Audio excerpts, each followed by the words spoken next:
জীবনে মানসিকভাবে শক্ত হওয়াটা দরকার।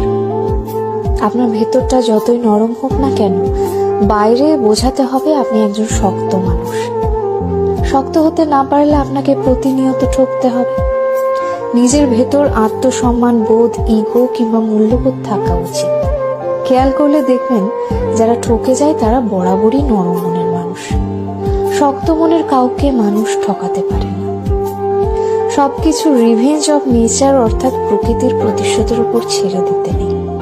কিছু বিষয়ে আপনার নিজেরও প্রতিশোধ নেওয়ার দরকার আছে।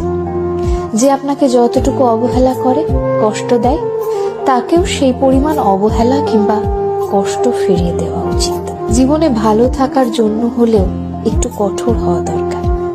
যে কোনো কিছু সহজে যে আপনাকে যতটুকু দেবে তাকে ততটুকুই ফিরিয়ে দিতে শিখুন, হোক সেটা আঘাত কিংবা ভালোবাসা।